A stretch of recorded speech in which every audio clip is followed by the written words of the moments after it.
नमस्कार विद्यार्थियों, श्रीमती मौरी देवी तापड़िया कन्या महाविद्यालय जसवंतगढ़ के YouTube चैनल पर एक बार पुनः मैं आपका हार्दिक स्वागत और अभिनंदन करता हूं। मैं प्रवक्ता चंद्र प्रकाश गुर्जर। आज की क्लास हमारी BA प्रथम वर्ष के छात्रों हेतु इतिहास विषय की होगी।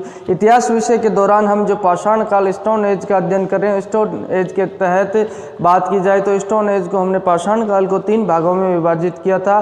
पूरा पाषाण काल, पैलियोलिथिक एज, और मध्य पाषाण काल, मेसोलिथिक एज, और नव पाषाण काल, नियोलिथिक एज। हमने पूरा पाषाण और मध्य पाषाण काल का अध्ययन कर लिया। उसके तहत मानव के जीवन के बारे में हमने जानकारी प्राप्त की। और आज हम नव पाषाण काल के दौरान जो नियोलिथिक एज रहती है 7000 ईस्वी पूर्व से लेकर इंडस वैली सिविलाइजेशन तक, सिंधु घाटी सभ्यता तक, उस समय के दौरान बात करेंगे कि मानव के द्वारा क्या क्या प्रतिक्रियाएं की गई, मानव का जीवन कैसा रहता है, संस्कृति कैसे। उसी के तहत हम उसी क्रम में जो आगे बढ़ते हुए आज हम नव पाषाण कालीन मानव के उद्योग धंधे और व्यापार के बारे में बात करें तो मूलतः बात की जाए उद्योग धंधे और व्यवसाय की बात की जाए, जिससे आप अर्थ लगाओ कि आज के समय जो व्यापारिक स्थिति वो नहीं, जो मूल क्रम उसका क्या था, वही उसका व्यवसाय था। तो बात करते तो कंदमूल एकत्रित करना, जंगलों से कंदमूल फल फूल एकत्रित करना, और जो शिकार मुख्य व्यवसाय उसका माना जाता है। मुख्य व्यवसाय में देखा जाए तो आखेटक जीवन ही रहता है। यहाँ पर भी अगर पहले बात की जाए तो वही जो पेड़ पौधों पर निर्भर थे, वहाँ से जंगल से कंदमूल फल फूल एकत्रित करना और शिकार के द्वारा ही जो अपना जीवन यापन मानव के द्वारा किया जाता था, और इन बाकी चीज़ों का संग्रह उसके द्वारा कर लिया जाता था। ये उसके मुख्य व्यवसाय में सम्मिलित थे। इस काल की सबसे बड़ी घटना जो मैंने बताई आपको, इस काल की घटना के दौरान अगर बात की जाए तो एक तो पहिए का आविष्कार हो जाता है, और दूसरा जो चाक का आविष्कार कर दिया जाए, और सबसे क्रांतिकारी आविष्कार इसी समय जो नव पाषाण काल है, नियोलिथिक एज के दौरान जो कृषि का आविष्कार है, जो मानव के द्वारा कर लिया जाता है। अब कृषि का आविष्कार क्यों किया जाता है, किन परिस्थितियों में ये निर्भर रहती है, ये बात हम देखें अगर यहाँ पे, तो मानव के द्वारा क्या होता है, मानव पहले शिकार पर निर्भर रहता है, और शिकार पर निर्भर रहने के दौरान ज्यों ज्यों मानव की तादाद बढ़ती जाती है, मानवों की संख्या बढ़ती जाती है, तो शिकार से इनका क्या भरण पोषण थोड़ा यहाँ मुश्किल हो जाता है। तो इसके लिए इनके द्वारा दूसरा विकल्प देखा जाता है, और दूसरे विकल्प के तौर में बात की जाए तो कृषि का आविष्कार इनके द्वारा कर लिया जाता है। अतिरिक्त खाद्य सामग्री की इनको आवश्यकता होती है, उस खाद्य सामग्री की प्राप्ति करने के लिए कृषि का आविष्कार इनके द्वारा कर लिया। अब ये मुख्य व्यवसाय की बात की जाए तो मुख्य व्यवसाय के अंतर्गत ये कृषि सम्मिलित हो जाती है, और नवपाषाण काल के मानव के द्वारा जो नई खोज रहती है, ये जो कृषि की ये क्रांतिकारी आविष्कार ही माना जाता है। इस युग की बात की जाए तो यहाँ तक आते आते मानव काफ़ी सभ्य हो चुका था। यहाँ पर मानव के द्वारा कई चीज़ों के जो आविष्कार कर लिए जाते हैं, और यहाँ पे मानव सभ्यता काफ़ी विकसित हो जाती है। अब कृषि कार्यों के साथ साथ इसके द्वारा क्या है, पशुपालन भी यहाँ शुरू कर दिया जाता है। हालांकि पशुपालन की बात की जाए तो मेसोलिथिक एज के दौरान ही पशुपालन शुरू कर दिया गया। अब पशुपालन को अत्यधिक मात्रा में इनके द्वारा शुरू कर दिया जाता है, और खाद्य सामग्री का उत्पादन भी है जो पशुओं से किया जाने लग गया है। यहाँ पे बात की जाए तो पशुबंधन यानी पशुचारण और पशुपालन यहाँ शुरू कर दिया जाता है। पशुओं को काफ़ी पशुओं को मानव द्वारा रखा जाने लग जाता है, और इनका भरण पोषण इनके द्वारा किया जाने लग जाता है। इनसे जो खाद्य सामग्री प्राप्त की जाती है, मांस वगैरह, कच्चा मांस, उसके अलावा भी और जो खाद्य सामग्री है, दूध दही, इनकी प्राप्ति भी मानव के द्वारा यहाँ की जाने लगती है। अब जो कृषि का आविष्कार होता है, कृषि की बात की जाए तो कृषि का आविष्कार किन परिस्थितियों में होता है, कैसे होता है मानव के द्वारा। तो जब मानव के द्वारा कृषि शुरू की जाती है, ये व्यवसाय शुरू किया जाता है, तो उस समय कौन से औजारों का प्रयोग किया जाता है, तो बात की जाए तो शुरुआती तौर में देखा जाए मानव के द्वारा जो जंगल थे, जंगलों को काट कर जो कृषि भूमि का निर्माण किया गया और उस पर ही खेती की गई। अब मानव के द्वारा शुरुआत में जंगलों को कैसे काटा गया, तो पत्थर के औजारों के द्वारा ही मानव के द्वारा जो पेड़ पौधों को काटा गया। अब पत्थर के औजारों से पेड़ पौधों को काटा गया। उसके पश्चात बात की जाए तो पत्थर के औजारों के पश्चात इन्होंने जो कृषि कार्य में भी पत्थर के औजारों का प्रयोग किया। कृषि कार्य में बात की जाए तो अब ये बात स्पष्ट नहीं है कि हल का प्रयोग यहाँ पे होता है नहीं होता है, क्योंकि अगर हल का प्रयोग किया गया तो हल तो काठ का होगा, काष्ठ मूलक रहे, और इतने लंबे समय पश्चात जो लकड़ी के हल थे वो जो मिट्टी में समा गए और वो उनके अवशेष यहाँ पे देखने को नहीं मिलते। इसमें अनिश्चितता रहती है, ये स्पष्ट रूप से हम नहीं कह सकते, निश्चित तौर पे हम नहीं कह सकते कि मानव के द्वारा जो लकड़ी के हलों का प्रयोग किया जाता है। यहाँ पे कृषि कार्य में पत्थर के औजारों का प्रयोग किया जाता है। पत्थर की कुदाल है जिससे खड्डे खोद के और अनाज इसके द्वारा डाला जाता था। अब इसके पश्चात बात की जाए तो जब पशुओं का पशुपालन इसके द्वारा शुरू कर दिया जाता है। पशुपालन में इस पशुओं का प्रयोग है, यहाँ पर खाद्य सामग्री के अलावा यहाँ पर जो पशुओं का प्रयोग है जो गाड़ियों के अंदर भी होने लग जाता है। और उसके पश्चात बात की जाए तो कृषि क्रम में भी पशुओं का प्रयोग मानव के द्वारा यहाँ शुरू कर दिया जाता है। हल के द्वारा जिसे हल खींचने के लिए पशुओं का प्रयोग शुरू कर दिया जाता है और गाड़ी खींचने के लिए पशुओं का प्रयोग किया शुरू कर दिया है। और कहते हैं कि लकड़ी को काट कर जो पत्थर के औजारों से मानव के द्वारा है जो नौकाओं का निर्माण भी इस समय कर दिया जाता है। और जो पशुओं के लिए जो गाड़ियां बनाई जाती है वो भी पत्थर के औजारों पाषाण उपकरणों से काट के मानव के द्वारा बना दी जाती है। अब बात करते हैं कृषि की शुरुआत हो जाती है या मानव के द्वारा। तो जब कृषि कार्य मानव के द्वारा शुरू कर दिया जाता है, कृषि व्यवसाय को अपना लिया जाता है, तो पहले जो मानव की घूमंत अवस्था थी, इधर से उधर एक जगह को छोड़कर दूसरी जगह जो ये चलता रहता था, तो उसी दौरान अब एक जगह जो रुककर इसे कृषि कार्य क्रम करना पड़ता है। और इस वजह से मानव अब जो घूमंत नहीं रहता है और स्थायी निवास अपना बना लेता है। हालांकि बात की जाए तो आदिवासी प्रदेशों में कई ऐसी खेतियां आज भी होती है जहां आपको याद होगा जिसे झूमिंग कृषि कहा जाता है। जियोग्राफी या किसी के तहत आपने पढ़ा होगा, 10th-12th की बुक में भी पढ़ा होगा। तो झूमिंग खेतियां जो जंगल को जलाया वहां पे खेती कर ली और उसके पश्चात 2-3 साल तक वो उपजाऊ रहता है। जब वो जमीन उपजाऊ नहीं रहती है तो दूसरी जगह दूसरे क्षेत्र को जलाकर मानव के द्वारा कृषि की जाती है। वो उस तरह की कृषि, और ज़्यादातर यहाँ देखा जाए तो कृषि में स्थायित्व जो कृषि की वजह से मानव के द्वारा अपना स्थायी निवास बना लिया जाता है।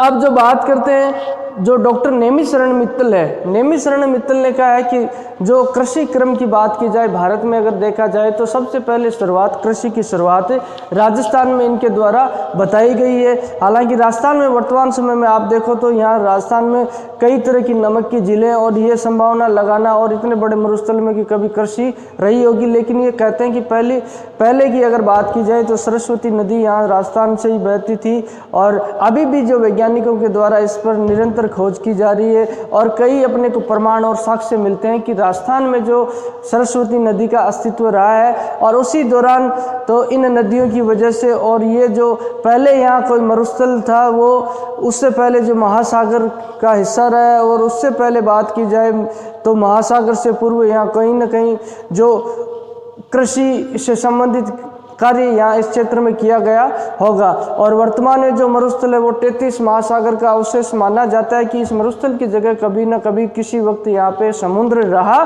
था, जिसकी वजह से आज जो अपने जो खारे पानी की झीलें यहाँ देखने को मिलती है। बाड़मेर की तरफ देख लो, जैसलमेर की तरफ देख लो आप, तो खारे पानी की झीलें इन्हीं वजह से देखने को मिलती है। तो ये डॉक्टर नेमिशरण मित्तल का मत है कि यहाँ किसी न किसी समय जो भारत में अगर सबसे पहले कृषि कार्य शुरुआत हुई थी, मानव के द्वारा कृषि की गई थी, तो वो सबसे पहले राजस्थान में ही की गई थी। अब बात करते हैं कोल्डी हवा। कोल्डी हवा एक क्षेत्र है जो उत्तर प्रदेश में स्थित है। उत्तर प्रदेश में स्थित क्षेत्र में जो सर्वाधिक सबसे पहले और 5000 ईस्वी पूर्व मानव के द्वारा खेती किए जाने के साक्ष्य हमें यहाँ प्राप्त होते हैं। और उसमें बात की जाए तो यहाँ धान की खेती के साक्ष्य प्राप्त होते हैं। अब धान किसे कहते हैं तो धान मुख्यतः मैं आपको बताऊं जो खाद्यान्न फसल है, चावल को ही धान कहा जाता है और जिसके हमें यहाँ साक्ष्य मिलते हैं। अगर बात की जाए तो और भी नवपाषाण काल में सबसे प्राचीन जो स्थल की बात की जाए तो मेहरगढ़ है। मेहरगढ़ जो स्थल है पाकिस्तान में स्थित है, वहाँ भी अपने को जो कृषि कार्य से संबंधित अवशेष प्राप्त होते सबसे प्राचीन 7000 ईस्वी पूर्व।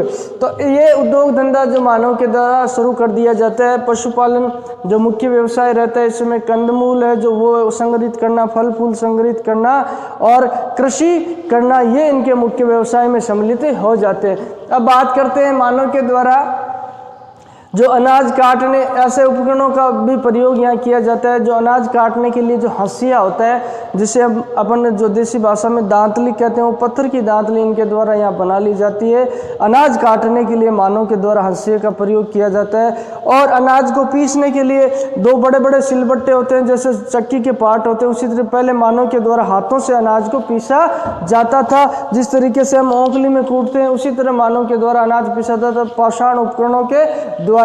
ये जो मानव के द्वारा कृषि कर्म यहाँ शुरू कर दिया जाता है। अब उत्पादित सामग्री की बात करें तो कौन कौन सी चीज़ों का उत्पादन मानव के द्वारा कृषि से यहाँ किया जाता है। तो बात की जाए तो गेहूं का उत्पादन यहाँ होता है, जौ का उत्पादन होता है, बाजरे का उत्पादन होता है, कपास का उत्पादन होता है, मक्का का उत्पादन होता है, फलों का उत्पादन होता है, और एक साग भी, एक खाद्य जो अनाज है उसका उत्पादन भी यहाँ किया जाता है मानव के द्वारा। इस तरीके के उत्पादन है जो कृषि व्यवसाय के द्वारा मानव द्वारा कर दिए जाते हैं। और समाज में जो नए व्यवसाय की भी शुरुआत होगी थी, अगर बात की जाए तो बढ़ई, कुम्हार, बुनकर और रंगरेज। बढ़ई बोले तो कारपेंटर। जब मानव के द्वारा लकड़ी को काट काट कर पत्थर के औजारों के द्वारा, और यहाँ हमने बात की थी नावों के उपकरण भी बनाए जाते हैं, नाव का निर्माण किया जाता है।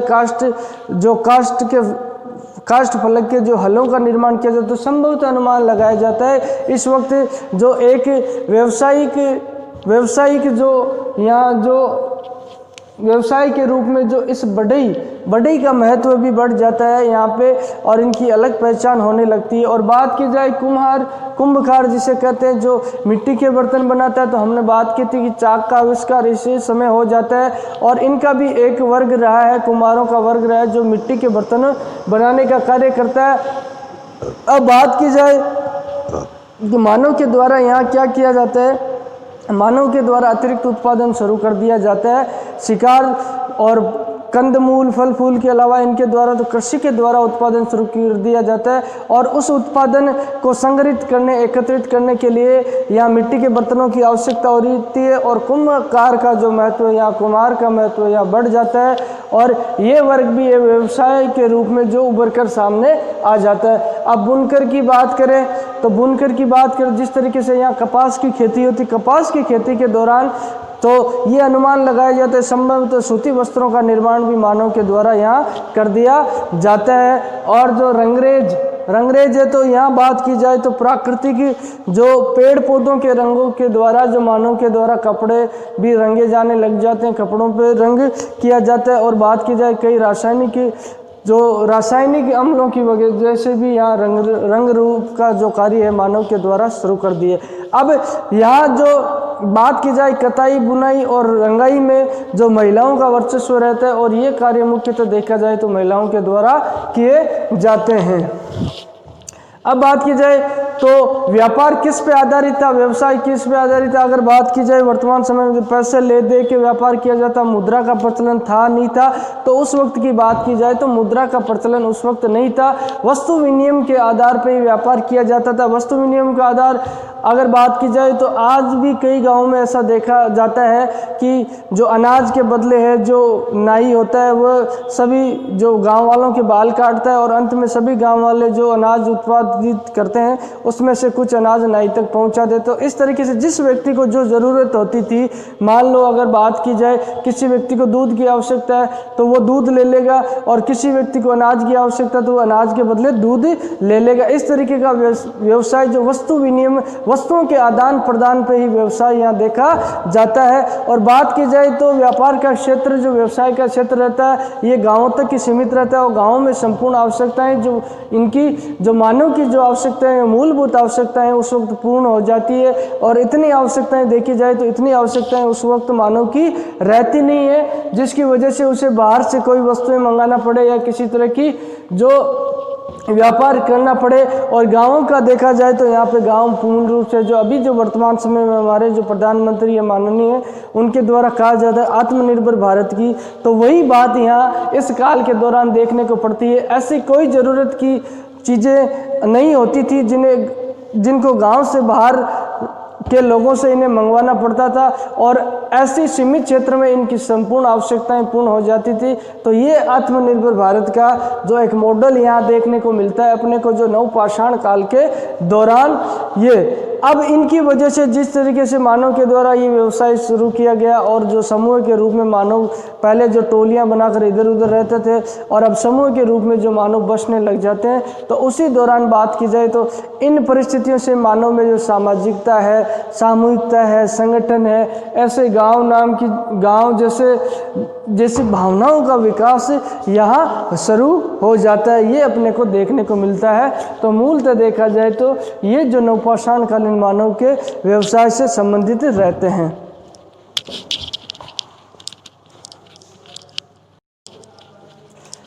तो विद्यार्थियों, आज हमने नवपाषाण कालीन मानव के उद्योग धंधे और व्यापार के बारे में पढ़ा। मुख्यतः आपसे पूछा जाए कि नवपाषाण काल से संबंधित मानव का जो व्यापार और उद्योग धंधे और व्यवसाय कौन कौन से थे, तो इसमें आप सीधा जवाब दोगे कि एक तो कृषि जो इनका मुख्य व्यवसाय यहाँ देखने को मिलता है, और पशुपालन जो इनका मुख्य व्यवसाय रहता है। कृषि और पशुपालन ही यहाँ मुख्य व्यवसाय देखने को मिलते हैं। और कृषि का जो आविष्कार है, ये सबसे बड़ा क्रांतिकारी आविष्कार इस काल के दौरान माना जाता है। और इस तरीके से मानव के द्वारा जो सामाजिकता, सामूहिकता और संगठनात्मक प्रवृत्ति और जो गांवों की भावनाओं का विकास देखने को प्राप्त होता है, और मानव धीरे धीरे जो निरंतर सभ्य होता चला जाता है। और पीछे की तुलना की जाए पूरा पाषाण काल और मध्य पाषाण काल की तुलना में यहाँ तक आते आते मानव द्वारा काफ़ी कुछ चीज़ों का विकास यहाँ कर लिया जाता है। तो आज की क्लास में हम जो नवपाषाण कालीन युग के उद्योग धंधे और व्यवसाय के बारे में जो हमने पढ़ा है, और आगे की क्लास में हम जो अन्य क्रम है मानव के नवपाषाण काल के और उसके द्वारा नई जो खोजें हैं उनके बारे में जो हम पढ़ेंगे, उसके रहन सहन, खान पान और संस्कृति के बारे में पढ़ेंगे। तो मैं उम्मीद करता हूं कि यहाँ तक आपको बेहतर तरीके से समझ में आया होगा। हालांकि ये कोई कठिन नहीं है। इसमें अगर आपसे पूछा जाए मुख्य व्यवसाय के तौर पे, तो आपको यही चीज़ें ध्यान में रखनी हो। जो मुख्य व्यवसाय व्यापार उनका क्या रहता है, शिकार करना, कंदमूल, फल फूल संग्रह के अतिरिक्त जो मुख्य ये यहाँ गौण हो जाते हैं। कृषि यहाँ मुख्य व्यवसाय के रूप में उभर कर सामने आ जाता है, और पशुपालन मुख्य व्यवसाय के तौर में आ जाता है। तो ये चीज़ें आपको ध्यान में रखती है। बोलिए, यहाँ तक आपको कोई चीज़ किसी समझ में नहीं आई हो, किसी तरह की समस्या हो, शंका हो, तो आप निसंकोच पूछ सकते हो। आज के लिए बस हम इतना ही पढ़ेंगे। तो बहुत बहुत धन्यवाद विद्यार्थियों।